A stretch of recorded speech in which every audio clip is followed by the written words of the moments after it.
Now we're going to graph quadratics in vertex form. So far we've seen standard form, and now we're going to learn how to do it in vertex form.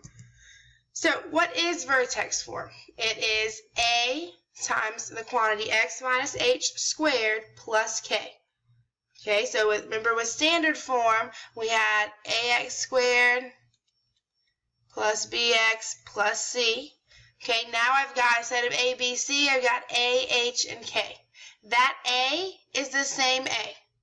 Okay, it's the same a you would have in standard form and in vertex form. All right, that a tells us a couple of things. All right, so a, if it's positive or negative, tells us if it opens up or down. So if it's a positive a, that means it opens up. And if it opens up, that means it's got a minimum value. Right, it has the normal U shape. If it's negative, that means it opens down. It's got the max, and it's the upside down U. Okay, it also tells us if it's stretched or compressed. Okay, so stretching and compressing is, we always do it vertically. So we vertically stretch, vertically compress. Stretching means it gets skinnier, and compressing means it gets fatter. Okay, so if A is greater than 1, right? If A is greater than 1, it's going to stretch it, which means it makes it skinnier.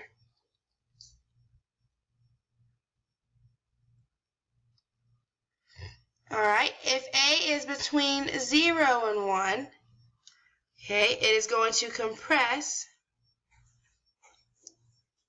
which means it'll make it fatter.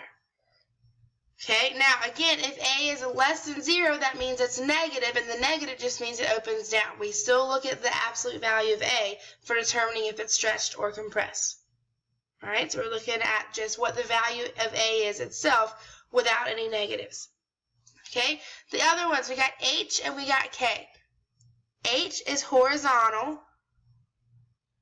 All right, so it tells us how many units we moved left or right, and it's going to have the opposite sign.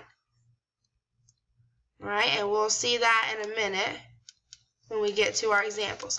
But H is also going to have the opposite sign. It's inside parentheses here. All right, inside parentheses means it's going to have the opposite sign, and we're going to see that when we factor. Okay, K is the other one, which is vertical. So it tells us how many units we go up or down, and it's going to keep the same sign. Now, the reason this is called vertex form is because it gives us a vertex just by looking at this equation. So my vertex is going to be at the point HK. Whatever my H and whatever my K is my vertex. Remember, H is always the opposite sign. Okay, so for example, if I had x minus 1 squared and plus 7. All right, in here, my H looks like it's a negative 1. Really, it's a positive 1. And then my 7 is my K. So my vertex is at 1, 7. It's just that simple. Whatever your HK point is your vertex. That's why we call this vertex form. All right, so I want to graph this in vertex form. Okay, so I want to find the vertex of 2 times x minus 2 squared plus 3, and then graph it. All right, so I'm going to start by finding my vertex. So my H is a positive 2. My K is a positive 3. So my vertex is at 2, 3. So I'm going to go to 2, 3, and put a point.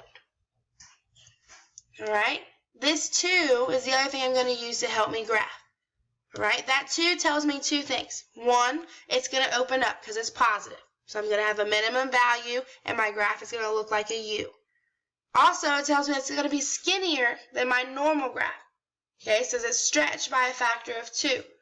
All right, so whenever we graph in vertex form, all we really have to do is do a sketch. Okay, so I'm going to put what my graph would look like.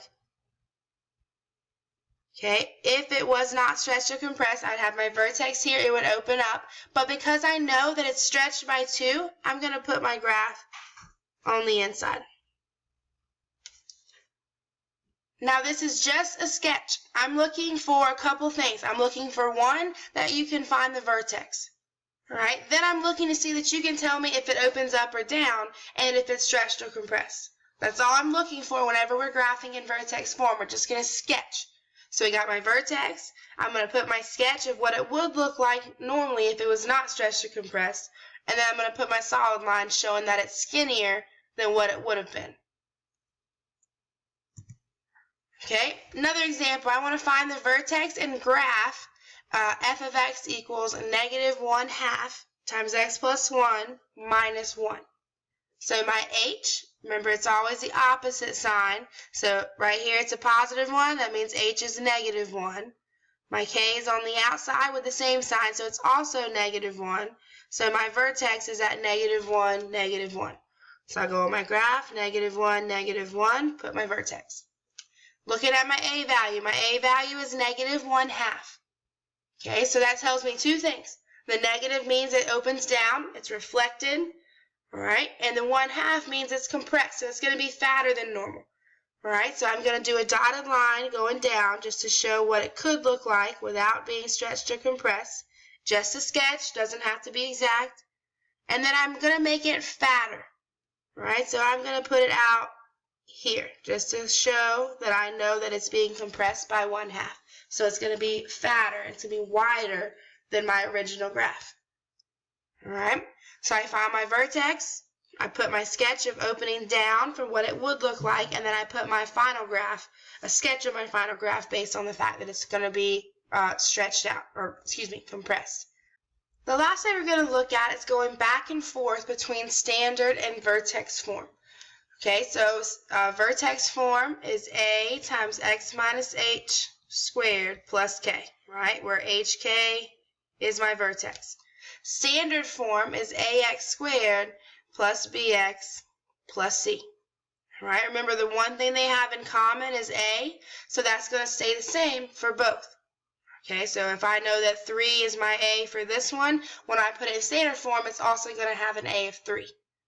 All right, so to go from vertex to standard, all we do is multiply everything out. Okay, because I'm going to get rid of all my parentheses and combine my like terms and everything just so that I have everything multiplied out to a trinomial. All right, now pay attention though. If I do x plus 1 squared minus 2, order of operations says that I do parentheses and exponents before I do multiplication. So I have to do x plus 1 squared. Right, once I find that, then I distribute my 3. Okay, so we got two ways of doing x plus 1 squared. All right, I'm actually going to show you a new way aside from FOIL and the box method. It's kind of like a cheat whenever you square a binomial. All right, now because I cannot just say x squared plus 1, because this is the same as x plus 1 times x plus 1. All right, so we're not just putting that squared in there. I have to actually FOIL it out or box it out. All right, but anytime you square a binomial, okay, there's a trick. You always do the first term squared. All right, so, x squared is just x squared. All right, then you multiply them together and double it. So x times 1 is just x, and x times 2 is 2x. And then I square my second term. 1 squared is 1. All right, bring down the rest, so I have a 3 out front and my minus 2. Right, you don't have to do this. That's just a cheat. If you don't like it, don't use it. You can do the box method or the FOIL method. Just make sure you multiply this out. You're not just going to distribute that 2. Right, now to simplify, I have a 3 on the outside of parentheses, so I've got to distribute. So I get 3x squared plus 6x plus 3 minus 2. The only like terms I have are my 3 and negative 2. So I've got 3x squared plus xx plus 1. Now it's in standard form. All right, there's my standard form. Over here, right now it's in standard form, negative 2x squared plus 4x plus 2, and I need to get to vertex form. All right, the only thing I need in vertex form is the a and my vertex, hk, and then I can plug it into this formula. All right, so my a is negative 2. That's going to stay the same. So I know the a. Now I just got to find h and k. Just got to find my vertex. In standard form, to find the vertex, we start by finding the axis of symmetry. And the axis of symmetry is negative b over 2a. All right, so my negative b, 4 is my b, So I got negative 4 over 2 times my a, negative 2. So I get negative 4 over negative 4. Negative 4 divided by negative 4 is 1.